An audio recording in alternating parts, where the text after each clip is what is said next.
We'll introduce ourselves in just a minute. Your three co-leads. We'll do a swag giveaway, the first of two.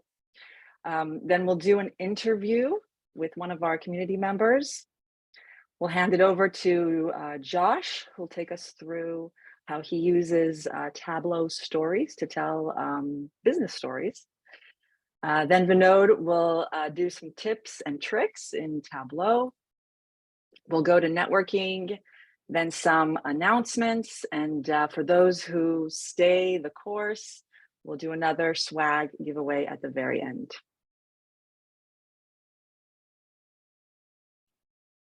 So quick introduction. Josh, you want to briefly reintroduce yourself? Sure. Hi, everyone. I'm Josh Wilson. I'm an independent consultant in Chicago.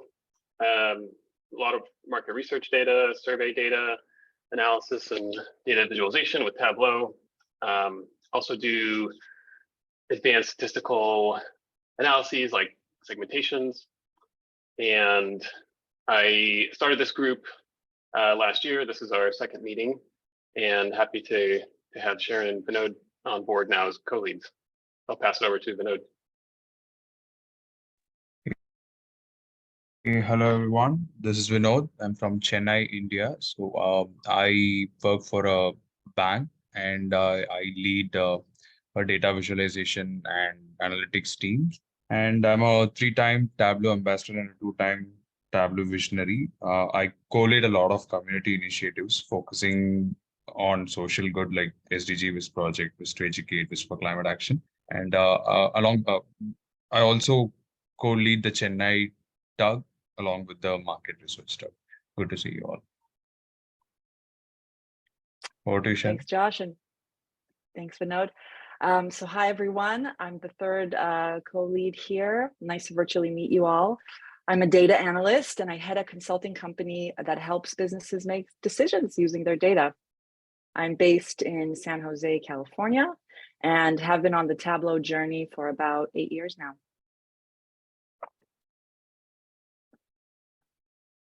Okay, with that, we will go to our swag giveaway.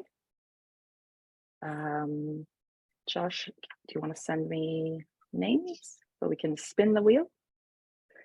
In the meantime, I'm going to switch over to a new share here.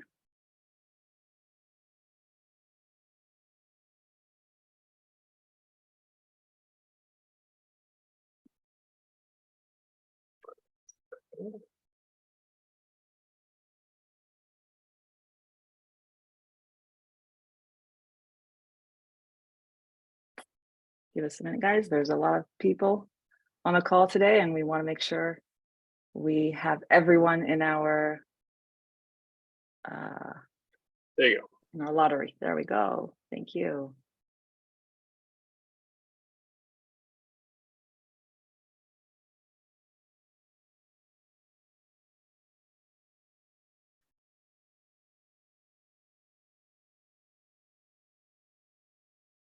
All right. And I'll share to make sure this is a fair lottery.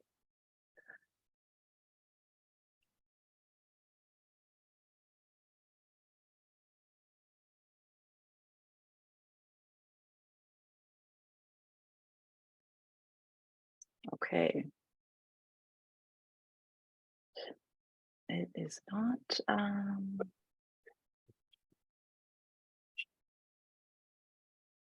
In the meantime, if we missed you for some reason, let us know.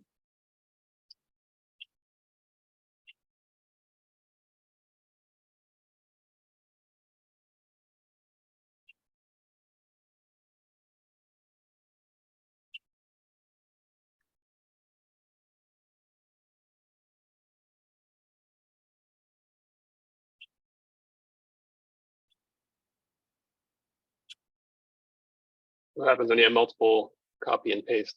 Try to do it quickly between two people. Bear with us, everyone. Still perfecting the method. Yeah. Do we have everyone? We're not missing anyone? Double checking. All right, click to spin.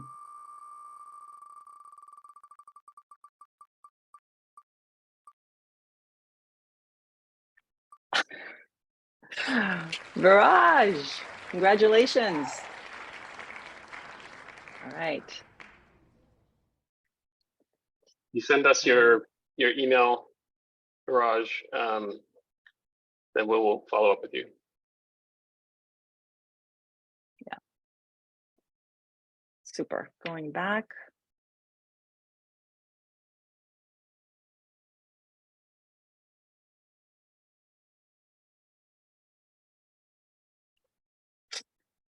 Okay. Can folks see my screen? Yep. Great. Okay. So our community member, Andrew Lebrueli, did I pronounce that correct, Andrew? Yeah, close enough. Okay. Has graciously agreed to be interviewed today. So let's kick it off with just tell us about yourself, Andrew. Hi, my name's Andrew. I'm the founder of a company called Arrowstream Analytics here in the UK, as you can probably tell by my accent. So I don't speak French. My grandparents were from a little island called Jersey, which is very close to France, but it's actually a UK-owned island. So I founded Arrowstream just under 2 years ago, having worked in market research for probably about 15, 16 years, something like that. And I always felt there has got to be better ways of processing survey data. And so I've put everything on the line. I've gone all in, and I'm doing my best to try and solve that. Fabulous. I'm sure many can resonate with that. When and how did you first hear about Tableau? It was quite funny, really. So my first job with Tableau was for a company called Kinetic, and they do market research in the crop protection and animal health industry. And I got brought in as the director of data visualization, and then they didn't mention Tableau all the way through the interview process. And then day one, they said, so you're the Tableau expert. And I was like, come again? I then rapidly went through every single video I could find in terms of how to use Tableau. And yeah, my first dashboard was terrible, but then learned the hard way, and yeah, went along to many Tableau conferences after that and learned all the skills that I have today. Fantastic. What's your most used feature of Tableau? The real answer is the undo button. Brilliant. I don't know if other people agree with me, but undo is really good in Tableau. But the more serious answer is the parameter actions. I'm a big fan of those. They can bend your visualizations and your dashboards into really interactive, cool powerhouses. So that's my big thing. Is there a certain feature or capability in Tableau you're still trying to crack or you want to learn more about? I really want to get into embedding Tableau more. So learning more about the embed API. I think that's got so much potential of being able to link it and hack into other tools and other APIs that exist out there. I'm trying to work with someone who does a lot of qual research at the moment, and he makes videos and following respondents around in a video, and so it makes me go, well, what if we kind of integrated the two, so you could follow their journey on a map or on a timeline, but then at each point you can click to see where they are on the video. But it doesn't quite work with the linkage of the web page embedded in the dashboard. But if you start hacking about with the embed API, I think it'll be really powerful.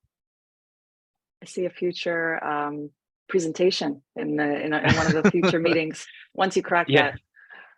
Yeah, I've got a lot to learn before I get to that stage, but yeah, I'd love to. Do you ever use Tableau outside of work? Yeah, so I do a lot of things in the community. In a previous life, I used to run an orchestra, like a musical orchestra, I don't play any instruments myself, but my wife does, and I got involved that way. And so we used to use Tableau for that, to find out who's playing and who's not playing. And then I've done one recently where I do a lot of graffiti cleaning. So I clean graffiti off all the different tags around my local town. And then we've plotted them all with the geo tags of the photo and putting those onto Tableau. So it's like really micro mapping. And then you can see the patterns, almost the journeys that individual taggers have gone on as they've kind of tagged the town. So it's been really interesting. And so I know where the hotspots are now from my little heat map Tableau dashboard. Wow, very cool. Anything else you want to tell us before we jump over to the lightning round? Sure. I mean, it's kind of a request for help, really. So as I mentioned earlier, I'm in the process of making survey data better and easier accessible into tools like Tableau. Steve Wexler's Getting Just So has been a huge influence. And what I've been doing is taking that and throwing Python, Postgres, Django, Docker, and all sorts of things like that to make that process really quick. So I've done, in my kind of prototyping, I've been able to load 90 SPSS files all into the same thing, all into the same flow. So I've then got a dashboard with something like 343 million data points in it, all survey data. And so I'm getting to a beta stage now with that tool. So if anybody wants to kind of help me out and do a bit of testing on my beta product, I'd be so welcome. So if you can send me a DM or something, that'd be really great. And yeah, I'm hoping it'll be a tool which will help all of us. So that's my future plan. That's fantastic. And actually, when we go to the networking session, we're going to collect asks from the community. So what people need help with and what people can offer, and make that available to everyone in the group. So we'll definitely make sure to add this request or opportunity to that document. Cool. Okay, lightning round. What skill do you use every day that you never expected to be so important? Cool. So mine is a bit of management speak. It's called the trust equation. If you don't know it, Google it. It's all about how you build trust with people and with things. So it's all about credibility plus reliability plus intimacy, and that is all divided by self-interest. So if you have self-interest, it erodes trust at an exponential rate. So I use it every day. So look it up. It's really good, especially if you're a bit of a geek and mathematician like me. Awesome. So here in the US, March marks Women's History Month. Tell us about a woman that most influenced your life. Sure. I mean, it's someone who's sadly no longer with us. It's a lady called Karen Albury. She was my wicked stepmother-in-law. She was a fantastic woman. She was a local magistrate as well, and she had this ability to talk to anyone, but also ask the most pertinent question that would cut through everything. And it's the question that everybody really wanted to ask, but didn't have the guts to do it. And while she's no longer here, she's kind of always on my shoulder of, what would Karen be doing right now? And so she's my lady. Lovely, thank you for sharing. And I researched, and over in the UK, where you're from, it's National Maths Day. And in the UK, you guys say maths. And I noticed that you have a formal background in mathematics. So tell us how math helped you in your life. It helped me find my wife. So my wife is a mathematician as well. She did the same university degree as I did. She was in the year below, and we then joined the same company. She'd got a much better score than I did in my degree, so I thought mine was good. And then I talked to her, and she got an average of like 96% in her final year of the degree. Wow. I'm not quite sure how that's even possible. Yeah, that was her average. So yeah, so maths helped me find my my wife of now 10 years, nearly 11. So yeah. Great story. Great story. Well, thank you so much, Andrew, for being stepping up to the plate and being our community member in the spotlight. If anyone wants to volunteer for one of our future meetings, please reach out to us and let us know. Thanks very much. Awesome. Okay, so next up, we've got Josh's presentation. Josh, take it away. Right. Let me share.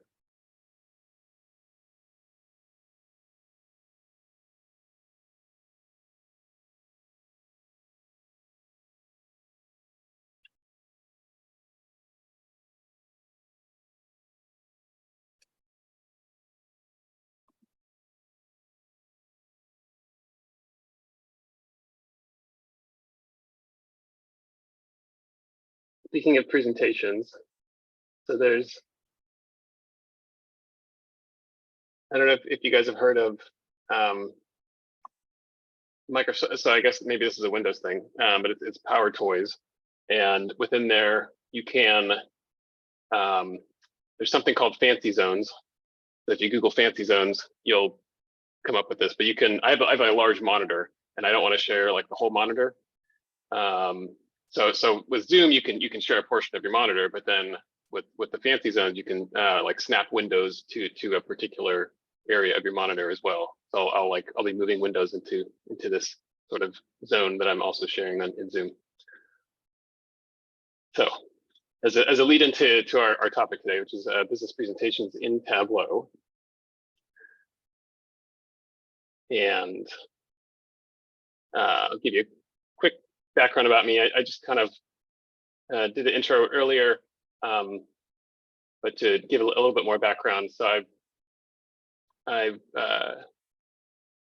worked for Deloitte Consulting to start off my career. Not doing market research, doing project management coaching and other things related to data.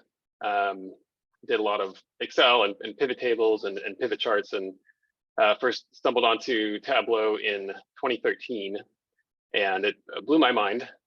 I realized that it was kind of the answer to what I've been doing with pivot tables and pivot charts in Excel. Make it much prettier and easier to understand and more fun.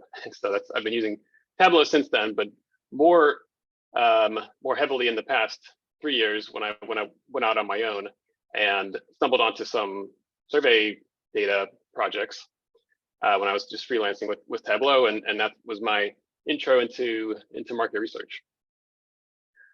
I'm originally from Ohio, and I've been in Chicago since 2009, aside from 3 years that I lived in Berlin, Germany.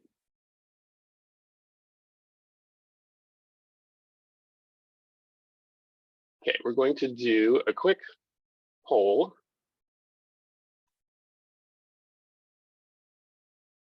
And want to know if you've heard of Tableau stories. A little bit of foreshadowing for our presentation today.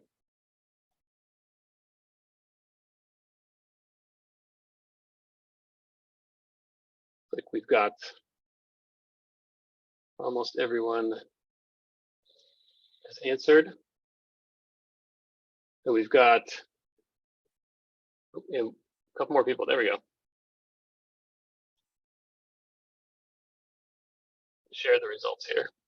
So we've got 40% of you, eight of you have heard of stories or have used stories. Another 35%, you know what stories are, but you haven't used them, and a quarter of you have not heard of Tableau stories, which is great because you will find out today. And I'm gonna stick this right in there. There we go. All right.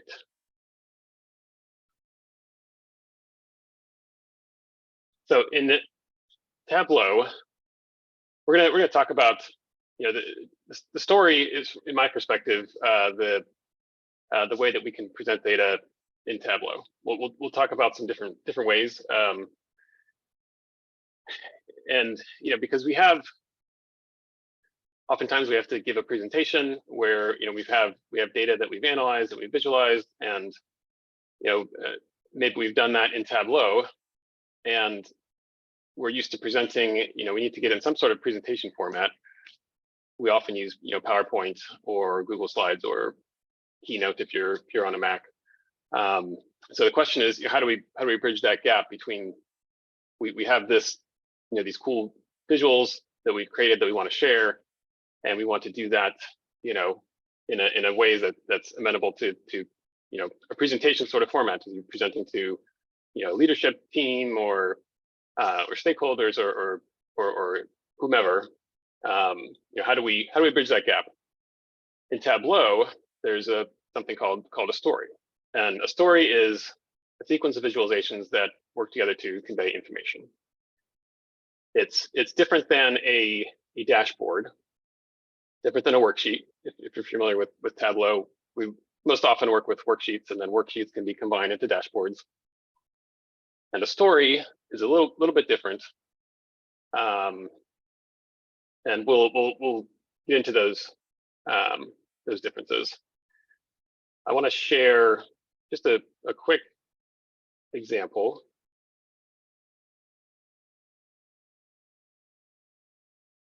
This is from Andy Kriebel, who I believe has the most views of anyone on Tableau Public for all of his visits.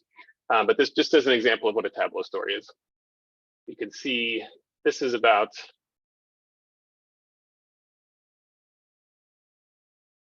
Arsenal's injury crisis. Is a football team, I believe, and we can see that we have a visual here. We've got the title. It kind of looks like sort of like a presentation format. We have different what are called story points here across the top. I often refer to them as slides because I'm in this presentation. I'm used to calling slides in PowerPoint, and we can kind of scroll through here, and it tells a story. The one advantage to Tableau stories over a PowerPoint is that we can still interact with this, and that level of interaction is going to be up to us to define. But that ability is there. You can add in filters and parameters, so that oftentimes what I find is where that really becomes helpful is if people have a question, you're almost anticipating, your audience might want to know a little bit more about a particular topic. And with this ability to interact, then you can answer those questions. Or you can even kind of plan out ahead of time that you want to look at a couple different things, and maybe you don't want to make them separate story points or slides in here, but that you want to talk about a couple of different aspects within this one visualization. So that's sort of a quick example of stories. So what's the difference between a story and a dashboard in Tableau terminology? Well, on the range from being a sort of a presentation mode towards interactivity, I would say stories are more for presentation. That doesn't mean that you can't have interactivity. Obviously, I just showed you can. Whereas dashboards, I would say, are in more cases meant to be interactive. It could be like self-service BI, where you're create a dashboard. It's got a lot of filters on it. It's got different things you can click on, and you might be creating that for a business user to kind of explore on their own. And that's where you would want a lot of interactivity. Again, stories can have as much interactivity as we want, but this is in a practical sense, the way that I've seen or I use them myself. Similarly, with exploratory versus explanatory data, I would say that dashboards are more meant for exploring, because we have all that interactivity, where stories are more for explaining, let's say, because we're more in control of that, and we are telling a story, we're explaining something.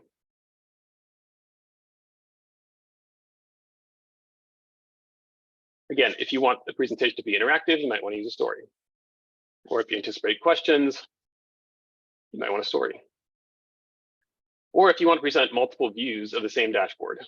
This is one of the bigger advantages that I see with Tableau stories, is that you can have the same dashboard repeated multiple times. We'll take a look at that. And you can essentially create multiple views. Let's say you have a filter on the dashboard, you want to filter the data a certain way, then and kind of lock that view in, then you can have that as one story point, as one slide. You can have a description there, you can highlight certain things with that one view, and then on the next slide, you could have that same dashboard, but you could have a different filter selected, and you kind of lock in that view. That way you only need to build one dashboard underneath that is showing up multiple times. And you don't have to remember that if you're just presenting a dashboard, you don't have to remember, okay, well, first I'm going to filter it this way, and I'm going to talk about this thing, and then I'm going to filter it this way, and I'm going to talk about this thing. You can lock in those views separately on separate story points. All right, first example that I want to show you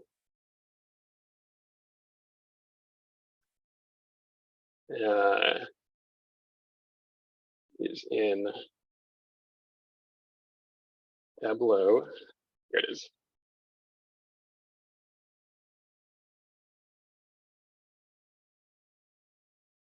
So I created this for Modal Learning, which is a cohort-based online learning platform.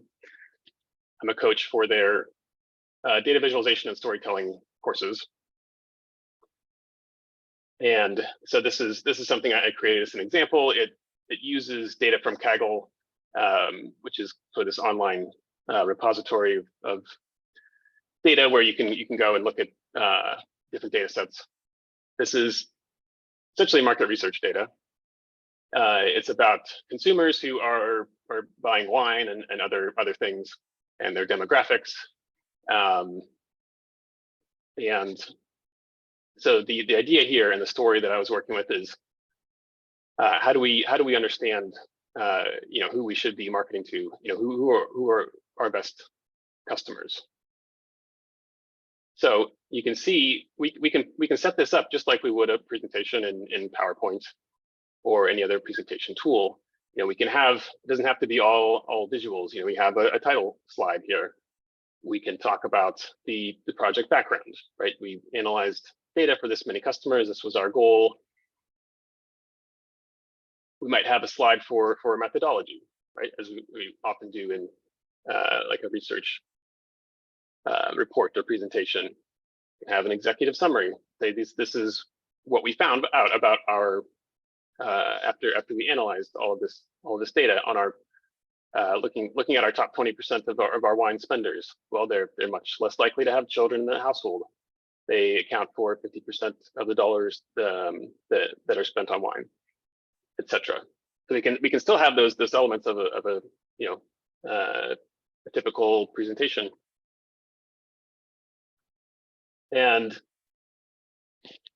so one nice thing about this is that we can also, so I mentioned you can have different story points or slides that are, if we want to filter it a certain way or display it a different way, we can also do that same concept with just editing text.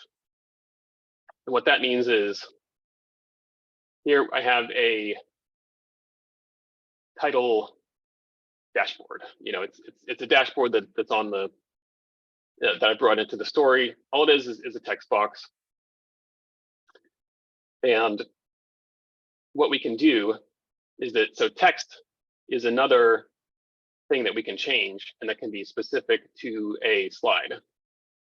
Meaning I can go in here and I can say, I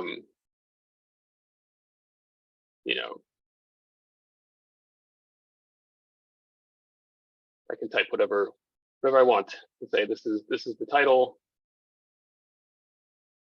and it's stuck at wherever I typed it was in the middle there, but you get the idea. I can update the text here, and it's something that's going to be locked in with this particular story point, and it's not going to go back here and edit it on the underlying dashboard. And that's one thing that actually stopped me for a long time in using stories. I thought, well, if I'm going to have to create a dashboard for every story point, and you know, what's the point? Because I know how to create dashboards, and I can just flip from one dashboard to another. So I think that the real value in stories is the ability to minimize the actual number of dashboards that are sitting behind it. You can see I have, you know, maybe five to 10 different dashboards, and up here, you know, I might have 20 slides, something like that, which can vary depending on how much you're reusing them. But that's one of the main advantages that I see. Now we're getting into some actual visuals. So we want to look at demographics. We can have a slide for education. Again, I can edit this text that's specific to this slide. Slide for marital status, over whatever demographics that we're looking at. And underlying this is just a single dashboard. And it just has this one visual. And what we're doing in the story is once we can, you know, we bring in that dashboard. Let's say we want to let's just say we're gonna add a new story point. Want to bring in that demo dashboard, and you know, I can pick. Okay, I want it to be about generation, and then I'm going to say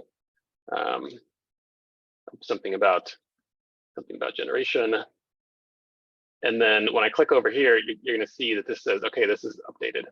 Now that as soon as I click out of it, it locks in whatever changes that I had made. And you know, I go back to my underlying dashboard here, and it's, you know, it's still the same thing. It just says slide header because that's just a placeholder for me. And it has education because that just happens to be what was selected on that underlying dashboard. But now in my slide, in my story point, it's going to retain those changes that I've made. So we can do that for all of these different demographics. Here's a little bit of variation. So you might have a number of slides that can use the same dashboard, and then you might have a couple that, you know, it really needs to be sort of a one dashboard, and you can't really reuse it. You know, that happens as well.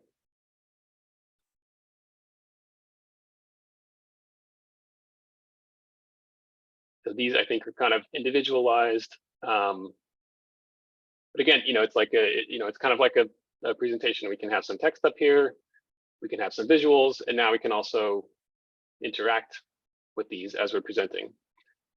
And that's there's a certain wow factor there, I would say, that, you know, people are really really interested, and they like that you have that ability to kind of interact with it.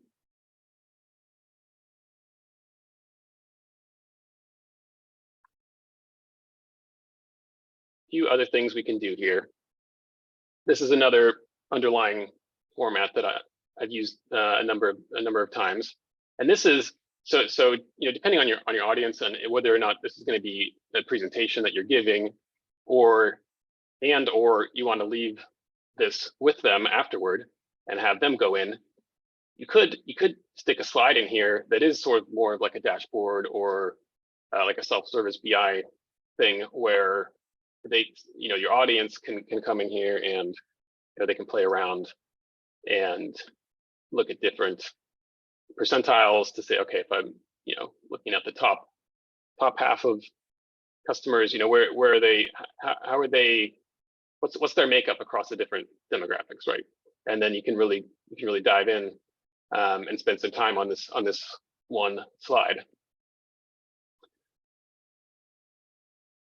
Or we could kind of walk them through that. So we could have some slides in here. Okay, let's say that the top 20% of wine spenders account for 57% of the dollars spent on wine. So the top fifth could, actually spend over half of the overall dollars. And you can have a couple of things on that. We can also, you can have a narrative kind of planned out, and you can have, let's say we want to, the ability, if somebody asks a question, okay, what if it was the top 40%, what would that look like? And now we can say, well, this is exactly what it would look like, right?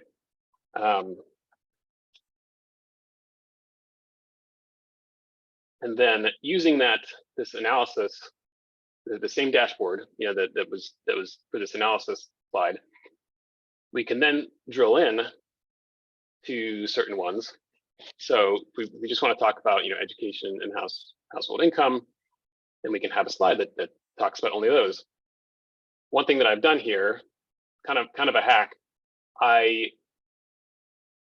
you can't do a whole lot of like design or changing things as far as sort of like how a slide is structured, let's say, versus you can't really change the underlying dashboard so much. One thing we can do is we can add text boxes. So this is a text box. We can do that, which is just going to sit on this slide itself.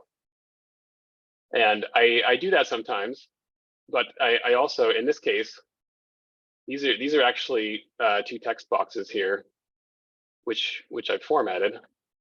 So it can change the shading. You can change the color so that it matches. Is it this color, that color? And I'm going to take off that border. Now it's essentially something. And this is something that I might do in PowerPoint. Is I might sort of gray out a section of a slide in order to call attention to a different section. So that's one creative way that we can work with story points like this. We can talk about just individual, and now we're still using the same underlying dashboard. No significant differences among these demographics. And then we get to one of probably the main punchline that having people who have kids don't drink as much wine, apparently. This is data that's out there. This hasn't been verified, by any other sort research. This is just sort of this publicly available data set for the purposes of creating a story. But this is what was found in that data set.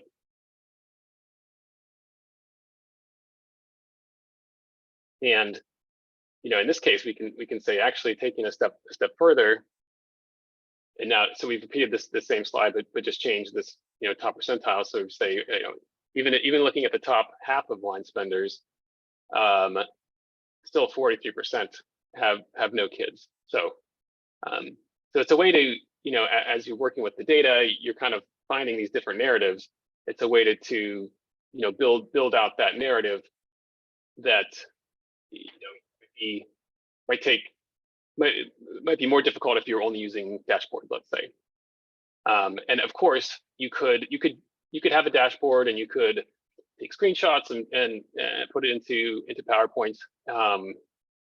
I still do that. The downside is that we can't, if there's questions, we can't interact with the data. Hey, Josh, there's a question coming through the chat from Jeff. If the header can dynamically update based on the filters a user might update on the chart. So the header, if you mean the text up here, yes. The short answer is yes, we can do that. Not exactly the way it's set up here. We would need to create a separate worksheet, which essentially just has text on it, and then drop in some different variables that we're using with the filters or parameters. We can insert different parameters, but there are ways to work with that. Yes. yeah, so it wouldn't be just like a text box or updating the header. We would need to create a separate worksheet where, so let's say we had a filter in here, then we would stick that variable in here, and it would update. The only thing is so with like filters specifically, it will kind of list them off. So if we let's say that if we're in our demographics over here, just for the sake of looking at a drop down, let's say this was a filter, and we could pick like multiple things, and we picked 4 different things. You know, it might list out, okay, it's education, marital status, and 2 others, or something like that. So filters can be, you know, can be kind of tricky. I've used parameters to do that sort of updating. So we could, and with parameters, so this is a parameter, this 0.8. So we could say, and parameters are more easily, you can work with them more easily, because we can put those into text boxes. So let's say this is the top end percent, this over here. So you know, I could say, I'm not sure how that, we'll see how the format comes out, but let's say the top, if it comes out as, yeah. Let's see what it gives us. Oh, it gives us, yeah, the top 80 percentile. Now, it's not going to change as 20, and we can't say like 1 minus parameters top end. That's where it's calculation. That's where we need to just dump this into a worksheet somewhere. But we could do that. So parameters are, you know, I probably use parameters if I'm going to be updating text. I probably use parameters more than I use filters. Yep. And also, we've got some more questions. So Graham is asking, what about the story point blurb? I assume he's also asking if that can update dynamically. This up here, no, unfortunately. Yeah, that would be cool. There are some different ways that we can use this navigation.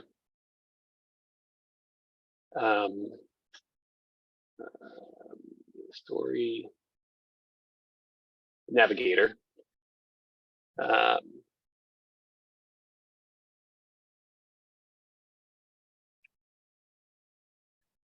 Let's see, where do we go?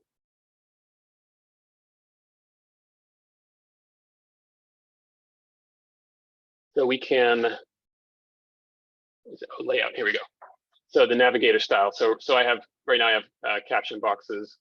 We can do numbers. It gives us a little bit more, you know, the full view, but we don't know what those like titles or, you know, those captions are. We can just use dots as well, or we can do just arrows only, which gives us whatever number we're currently on.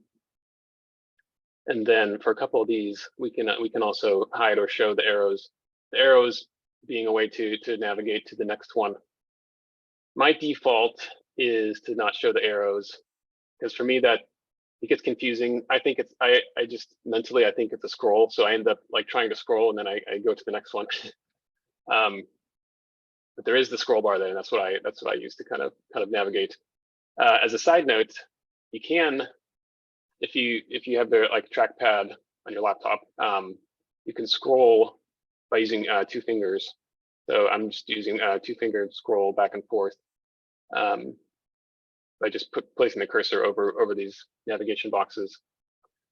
That also works if you have a lot of worksheets. I don't have enough to extend beyond the view here at the bottom here, but it works in this. Just looking at all the worksheets that you may or may not have. We have these monster workbooks that I often have. Then you can do that 2-finger scroll down there as well. Easy to jump around.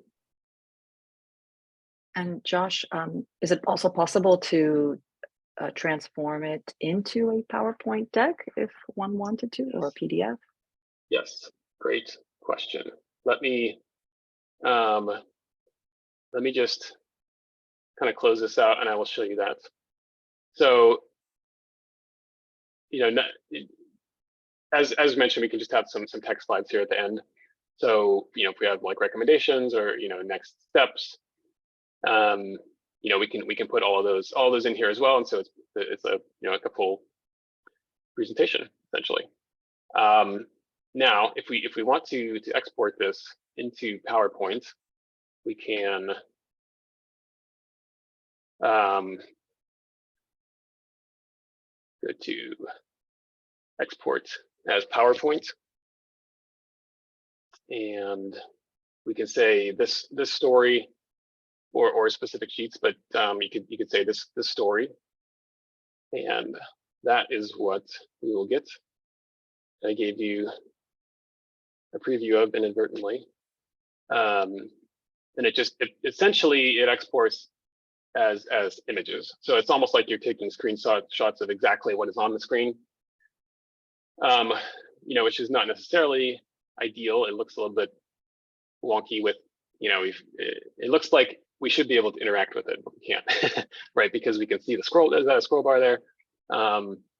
Also, I may or may not want to see this nav bar up here, and even if we have the dots or the numbers, that might be a little bit better, but it still might be a little awkward, right? So that is an option. That's kind of the basic, what happens when we export it.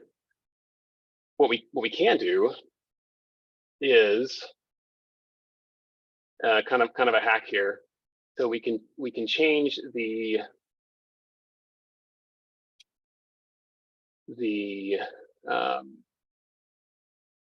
navigator shading to match and the text, right? We could change the text to match so that we essentially don't see that it's still there, but we don't see it. And I do have another example. So let's assume I changed that text as well, so that's the same color, and then we wouldn't see any wouldn't see the text, wouldn't see the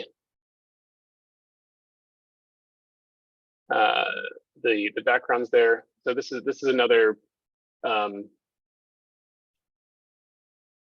story, another example that I was going to share, and I do have this one exported. So just to kind of jump ahead, I have this exported in a format. So this is this same story that I've exported here, and all that I did before I exported it was I changed the background, the shading here to, there's none, yeah. Then so these are still here. You can see, there's text there. It didn't lose it. However, now when I export it, I don't see those headers anymore. So if I were to export, to a PowerPoint, then that's probably the way that I would do it. And I think that it works out pretty well. There's a couple of things, like if you have like a parameter in there, it's a little bit, it's almost a screenshot, but not quite, because this in the actual story. So there's little things that or like there's a little bit of it's like a text came over this a little bit, but there's things you can kind of work through that. I haven't actually exported this to PowerPoint, so I haven't had to kind of play around with those small sort of formatting changes that I would want to make if I were to export it. But the point is that we can get this out, and it doesn't have that clunky navigator in there.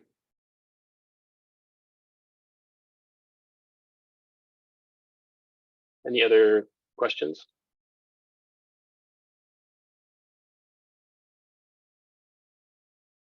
That's all, but maybe let's take another 5 minutes or so. Yeah. So let's see. I think I pretty much went through this whole example. So this second example from audience audit. Let's see where we go.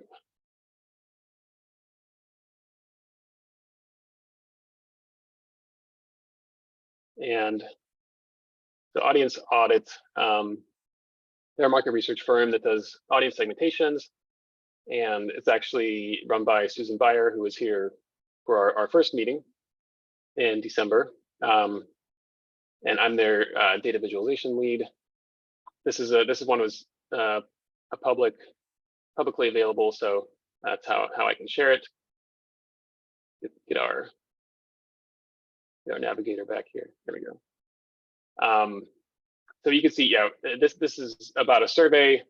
So we often have individual slides for each survey question, kind of similar to the last one where we're looking at different demographics. We've got some text in there. We also are talking about different segments that came through. We can, highlight a segment, and then that kind of locks that in. Whereas, this is the same underlying dashboard, kind of like we talked about. So just another quick example. We have maybe 5 different visualizations, let's say, for different question types mainly. But that can produce 60 slides or something like that. So just another way to another example is showing how we can use stories. Right. Yeah, and another question from Jeff. How have clients received this this format? He says, and many agree, as do I, that most clients rely on PowerPoint and static slides. Yeah, it's yeah, I mean, it depends on kind of where the client is at. And so the clients that I've used this with have been they're kind of asking for it. Like they want something like this already, then they're kind of data savvy and they get it. So if you're pitching it to someone who's always used PowerPoint, then you can bring up the benefits that I've talked about today. But depending on how kind of set in their ways and how large of an organization, even then there could be some hurdles to overcome. But generally, I mean, people respond well to Tableau and to being able to ask questions and get answers sort of in that presentation. And you could be sharing dashboards and if it's like more like a working session versus a presentation. Or I think if I sorry, Josh, I mean Jeff, right? So are you particularly asking about the story feature or the whole Tableau dashboarding itself? Yes. Hi. Yeah. I think it's the story, probably a little bit of both, right? I deal with a lot of the top 50 market research firms. They have a little bit of this on the side, but 99.9% use banner tables and then create their story using PowerPoint. So I do see this, and I'm just trying to understand how those companies or how they transition to something like this. What initiates that? What benefit do they see other than their standard way of doing it? So yeah, so I mean, like it varies from organization to organization. So the data democratization is something which from the mid-size to the huge organizations always strive for. So getting all your data to a single place, standardizing it, and providing a mean to visualize it, right? Like having your legacy tools might be difficult because like various teams sit across the globe and they need a single point where they can access the data and make decisions, as well as like it also builds the self-serve capabilities, right? Tableau helps to build the self-serve capabilities, and there's quite a bit of a lot of adoption globally to be honest, when it comes to Tableau. And to in particular the story feature, right? I mean, story as such, this feature might not be very prevalent among the teams, where usually teams build dashboards and maybe an executive summary view and then a DIY view where the data analyst can slice and dice the data. And I just wanted to share like how we use the story feature. So in a dashboard, we have the executive summary view and the DIY view, and we also give a section for insights. So insights will be more like a button, which will take you to the story section. So we don't actually build dashboards as a story, more of dashboards, and insights will be within the dashboard, which will be built as a story. So, as needed, they can. So that's how we go about it. So it sounds like there's a way that so you build the dashboard, the stories can actually in some ways help users to learn how to create their own stories or learn how to interact with the data as well. Yeah, so more like an insight section, right? Like as I said, like dashboard, there can be various views. So one view could be an executive summary on a high level, all your top KPIs and some high level trends. And there can be a section where your data analysts can deep dive into the data, slice and dice, just like a Excel pivot. That kind of a sheet can be built and given to them. And the next one is like what you have found from these dashboards. Some like how Josh showed you the text along with the charts as well as the supportive text. If you put so many things on a dashboard, it becomes too clumsy. So instead, we usually guide the users. So we also have an insight session. You can go in there and look at the insights which we have produced, like which we have identified and shared it with you. So that kind of feature.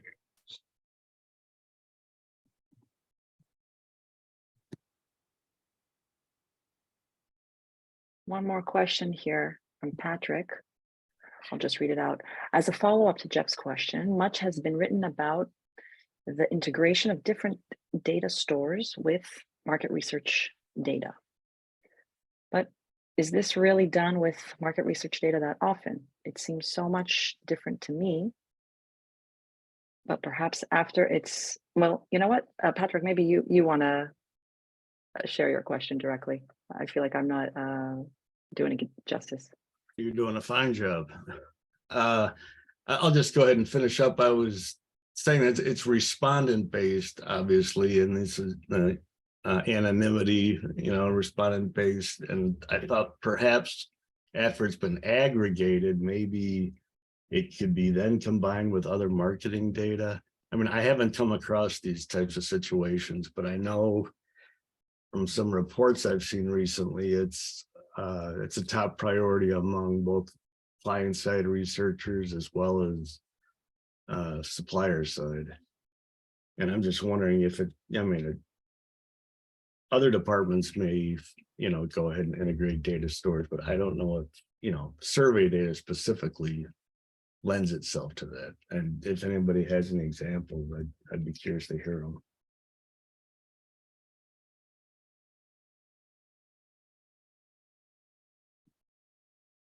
Is it a challenge of kind of working with the survey data because it's just?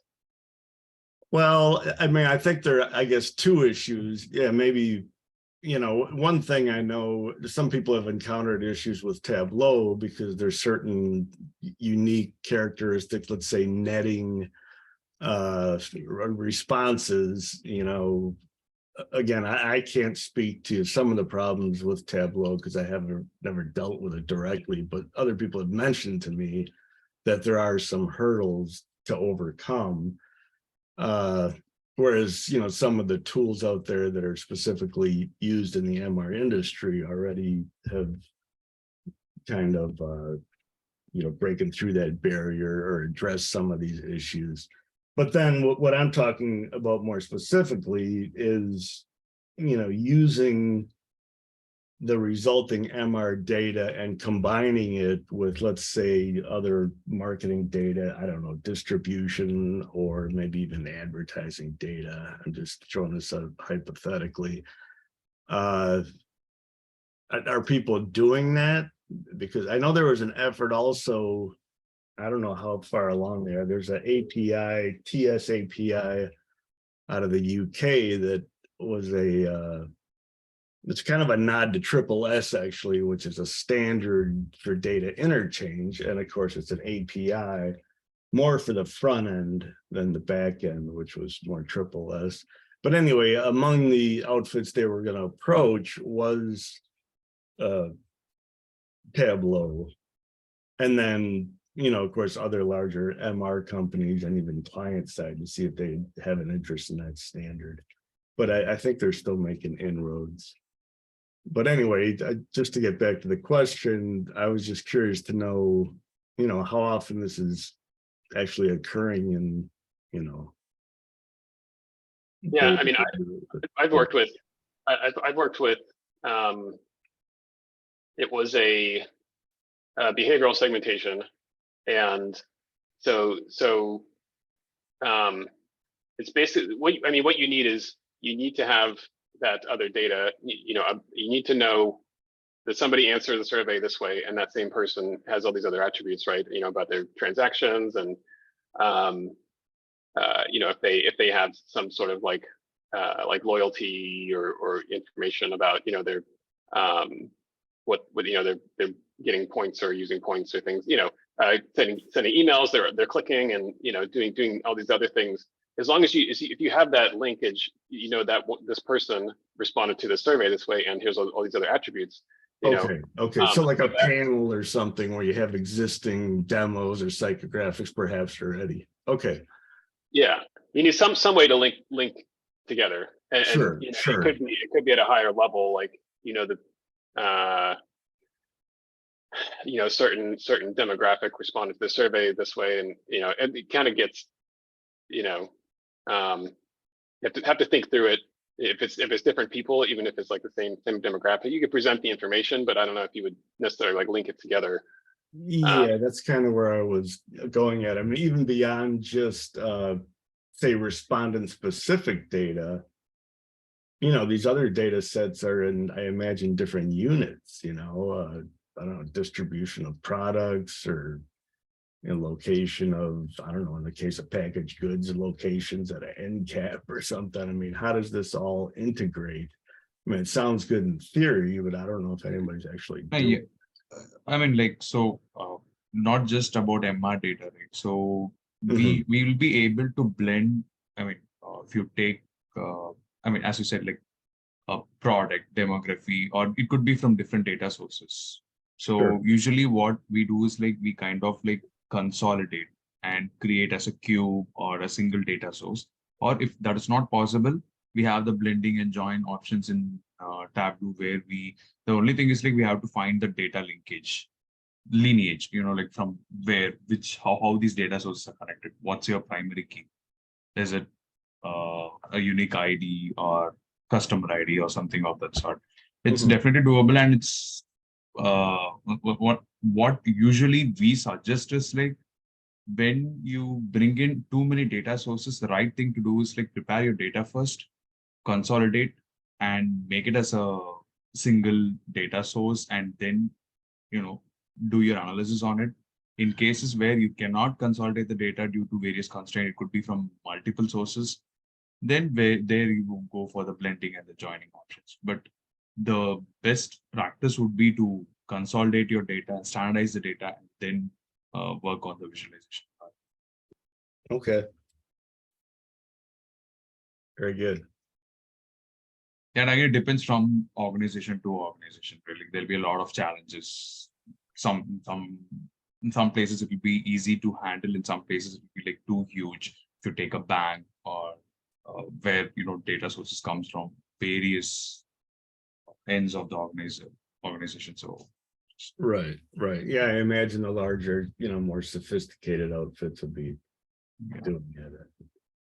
so Okay. all these teams exist in. There has to be a data preparation or a data management team, and then your data visualization. When the organization size increases. Sure. Okay. I think great. this is a great discussion, and maybe we can even table it for now and start and continue on Slack. It's definitely a question that many of us struggle with, how to prepare data upstream, definitely when you're trying to join multiple data sources. Josh, do you want to kind of take the next few minutes, wrap up? Yeah.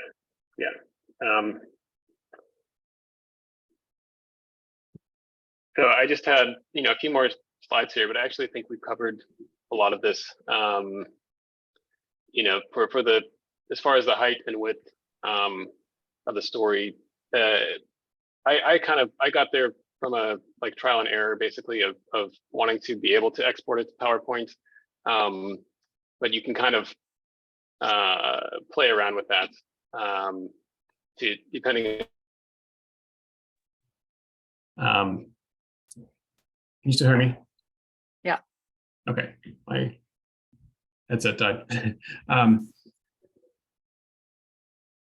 And yeah, we talked through most of these.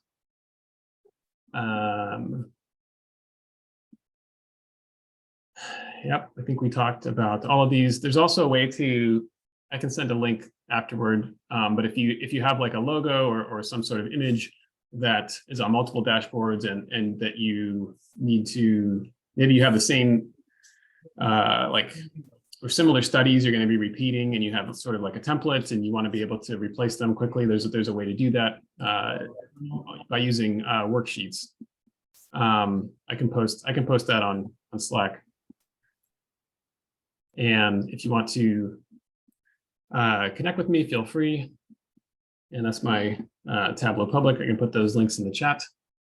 And that is it for my section. And I'll turn it back to you, Sharon. Super. Thank you so much, Josh. That was great. In the interest of time, I suggest we move on. And if people have more questions about stories, we can absolutely take it offline in Slack. But let's continue here. We have Vinodh up next. Let me share my screen. Thank you, Sharon. With tips and tricks. So this section is all about handy tips and tricks when you visualize survey data. Okay, so how this section works, every TUG meeting we'll share 3 to 4 tips and tricks to visualize survey data, and it will not always be me. Anyone from the community can reach out to us and book their slot to share the same.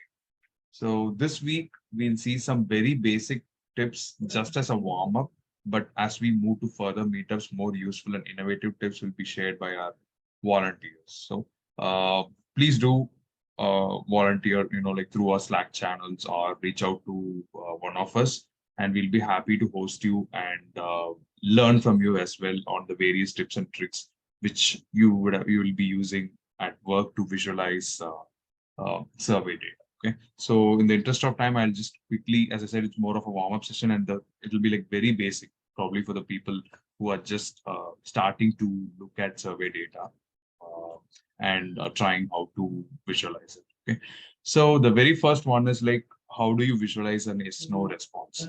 This is a data from questions that can only be answered yes or no. Sometimes it can include other variables as well. So basically a binary, 1 or yes or no, 1 or 0.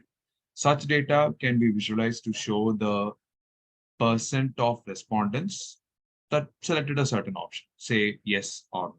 For example, let's assume you'd like to know the percent of respondents that answered yes on a certain question. Okay, so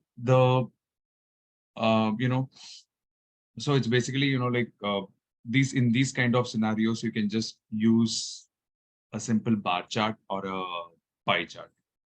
So the yes it's more than enough to, it'll be easy to visualize when you just use a simple bar chart, or it can be a pie chart, because like I'm also not a big fan of a pie chart, but since there are like only two variables here, yes and no, you can always use a pie chart as well, or we can just stick to a simple bar chart, yes and no.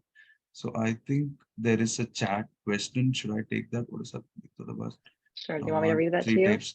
Okay, that's apologies, Steve. So I think something happened when we moved from one slide to the other slide. So I'm just trying to tell that for this type of responses, we can just use a bar chart or a pie chart. Yeah, so the length is definitely not matching up. Okay, so something happened when we moved from our slide to the Tableau templates. Yeah. Okay, so that's about the yes and no responses. Can we move on to the next one?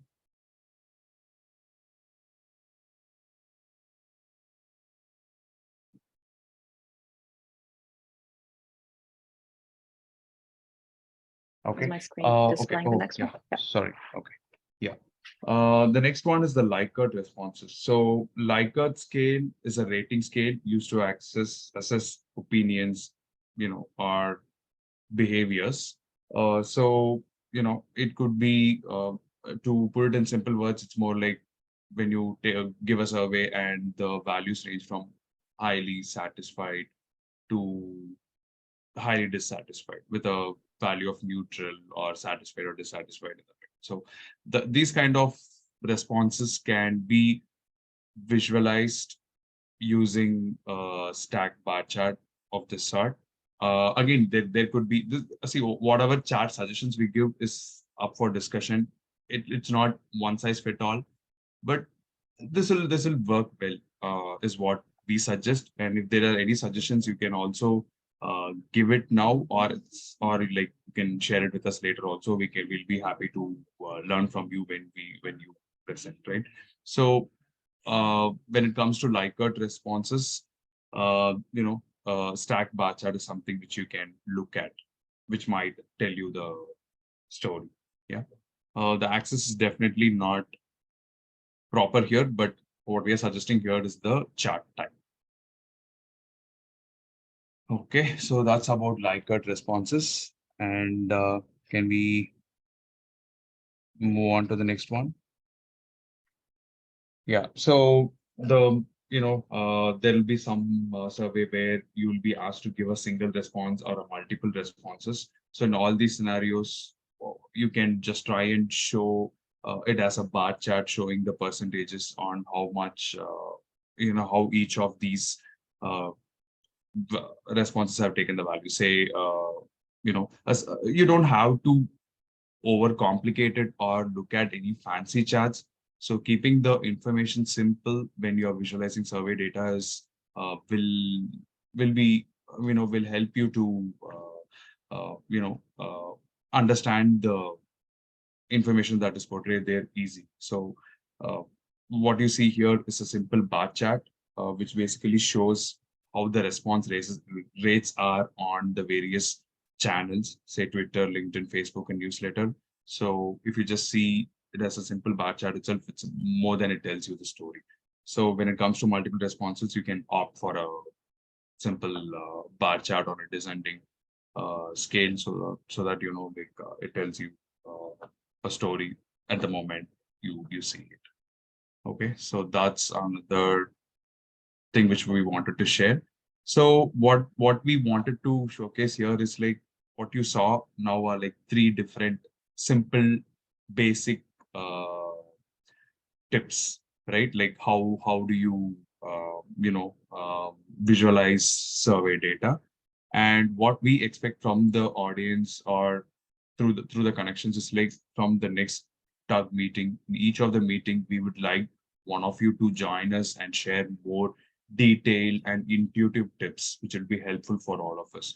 Because sometimes tips and tricks are not always documented. You might learn something when you're doing something on your job, and that is something which we wanted to bring out and share in this forum so that all of us can benefit from it, right? So yeah, looking forward to it. Please do reach out to us if you are interested in sharing your tips and tricks over the meeting, or if you're not able to join the meeting also, you can share it with us. We can discuss about it in our Slack channels. But we would prefer, um,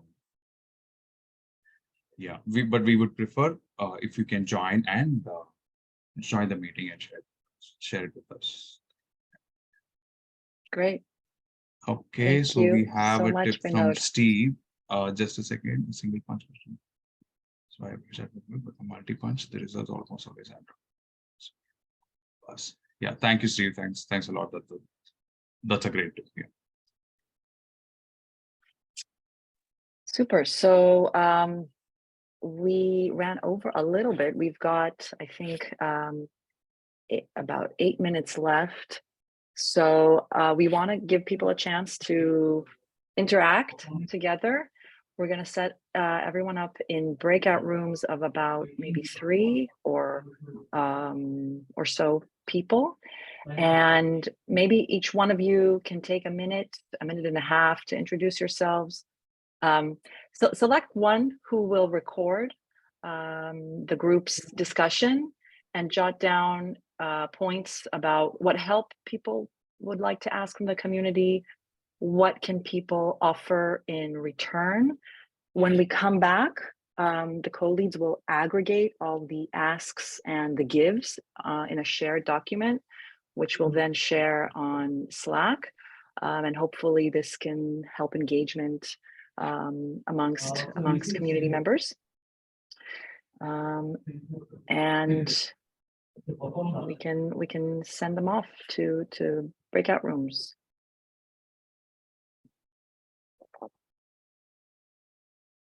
Maybe it looks like some people are heading off.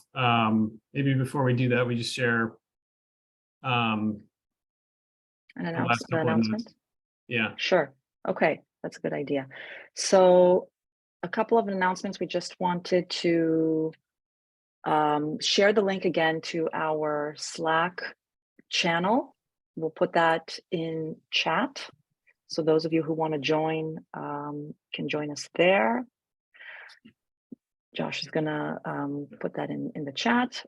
Second, Tableau is migrating away from Splash, which was the platform that Tableau was using to host all the TUG events and the TUG groups, and transitioning over to a new platform called Bevy.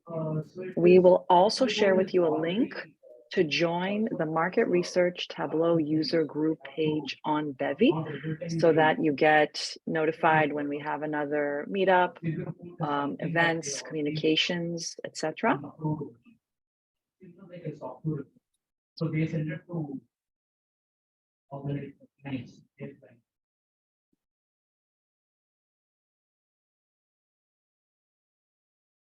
And I think that was all we had for the announcements. Oh, no, one more announcement, which was our survey. So we circulated a survey amongst our community members. We'll drop the link for that survey again here in the chat. Please take a few minutes after the call to fill it out so we can fine tune these meetings and make them even better. Uh-oh. Thank you, Lou. Let me get you a new link, and maybe so we have 5 minutes left. We can send you to the breakout rooms and do the prompts, and then when we come back, the link will be waiting for you. Sounds good. So the prompts are: introduce yourselves, what do you need help with, and what can you offer in return? Go.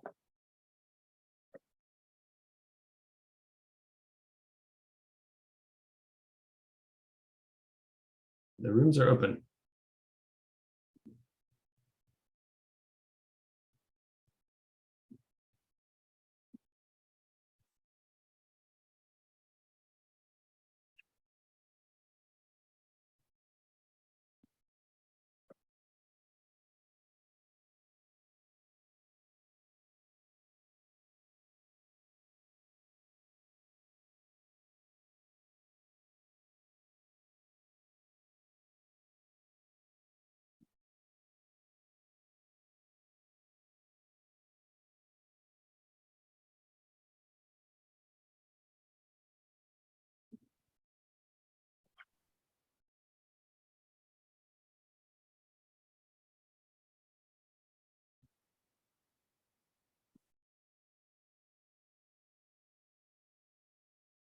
So I think I can stop sharing.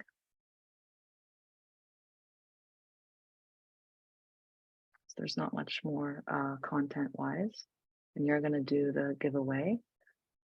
And so I will start the document to capture notes.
Sorry, didn't see your message to me. No worries.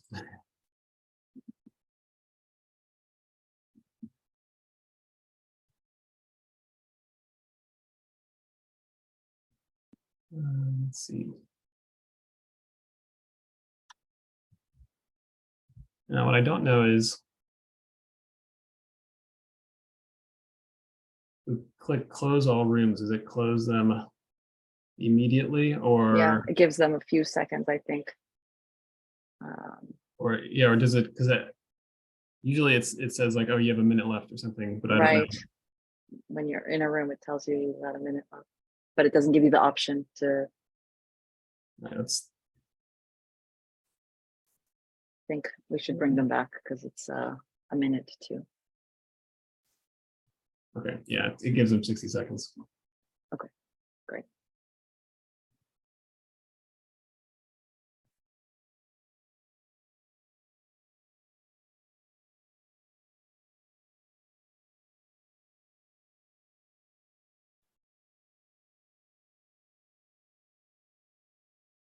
Did we tell them we were going to do another swag? Originally, yeah. You can do it offline. Well, I have it. Yeah, I have it ready. That's fine. Okay. Is everyone back? 19 seconds. Okay.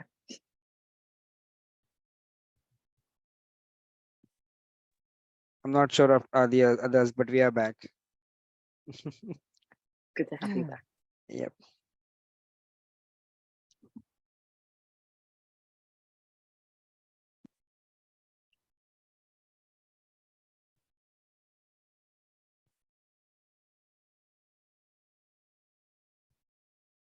Super. We have everyone back.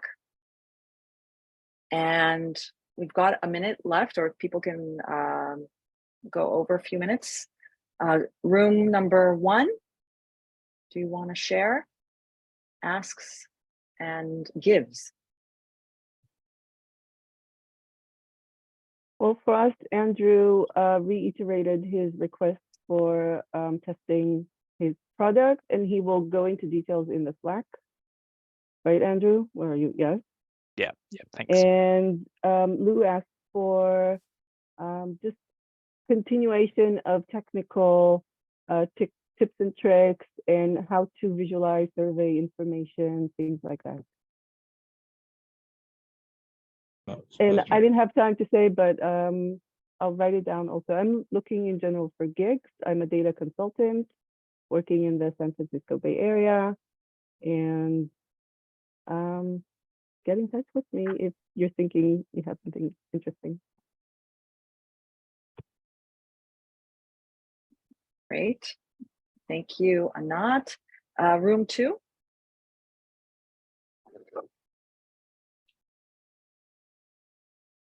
Go ahead, Jeff. Do you want to go ahead? Or? Yeah, we can go ahead. I'll let me think. So it's just Andy and me, Andrew Murphy, and myself. We, we're on much more of the market research side. So we were discussing more of the technical aspects related to how market researchers want to be able to work with the data, particularly in response to managing sample, that technical side of it. And then also just trying to keep track of how Tableau is being used and keeping track of these things and where it gets applied. And then what do we have to give, right? I think on one side we have good knowledge about how market research data on the sampling side and how that data flow is working, and also myself over 20 years in market research, so I understand all aspects of the custom market research world. If you have to handle data weighting, significance testing, if you're needing to do discrete choice, conjoint design, we can build. You can build simulators. I don't know if anybody has built a simulator, a discrete choice simulator in here, but it's kind of fun. So you can do a lot, just about anything in Tableau. You can do it. So it's pretty cool. Awesome. Thank you so much. Be nice to catch up, Jeff. That sounds cool. I've done a conjoint simulator before. It hurt my head a bit, but yeah, it is. It's you have to be happy to share some experience there. I can join in if you have any data weighting and SIG testing, if you need to do significance testing, needing to do it on weighted data, which is different than unweighted data, and yada yada.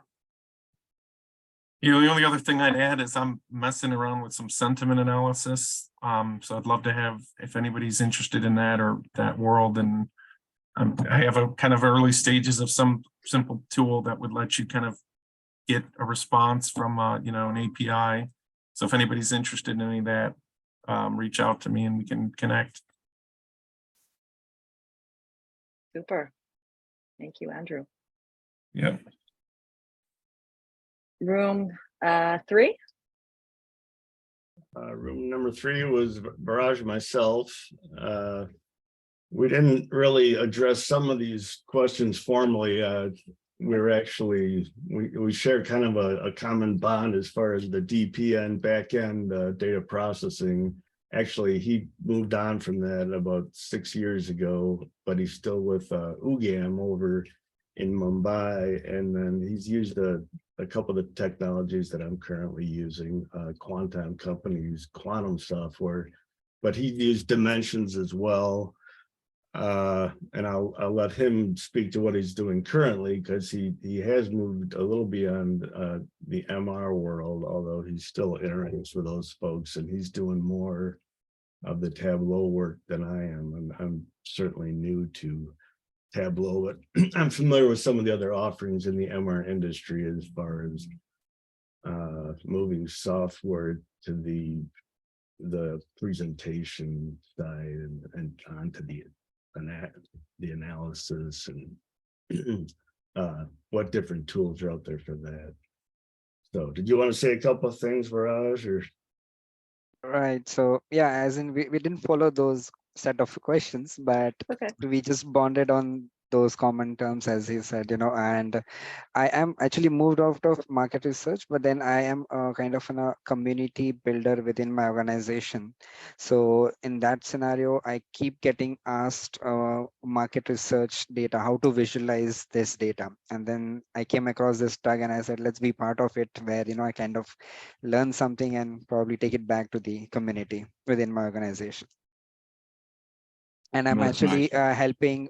So I'm not sure if anyone would want to join, but there is a newbie tag, which I am part of it with Jim and Klaus. So, you can be part of that as well, just to learn the Tableau aspect, not the market research data, but the Tableau as a tool.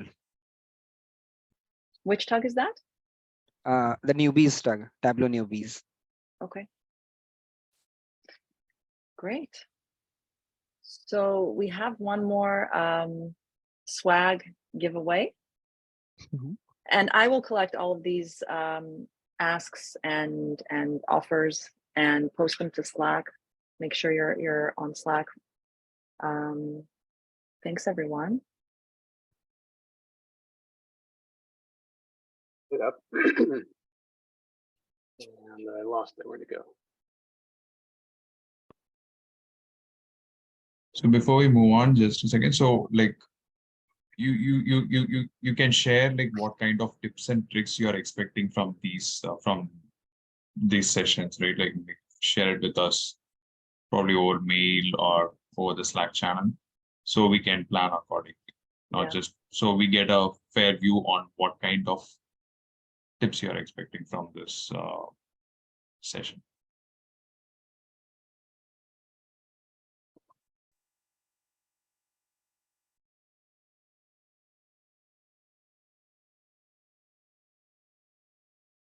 Right.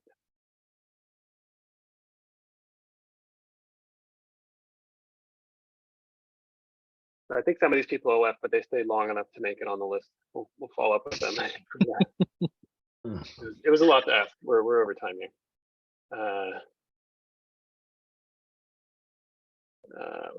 Click the spin. All right, there we go.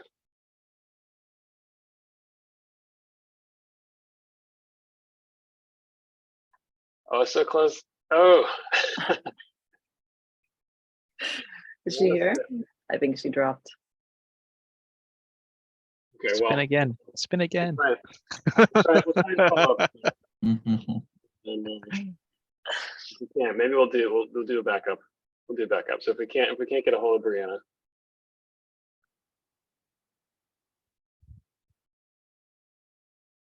And Carla, who just dropped. So all right. Well, we'll get something to one of them. Super. Thanks for staying quite a few minutes over, everyone. It was great meeting all of you virtually. Feel free to connect, as some of you have already offline.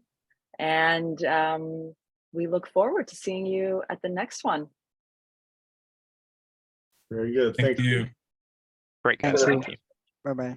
Bye-bye. Thank you. Bye-bye. Thanks all for joining. Bye.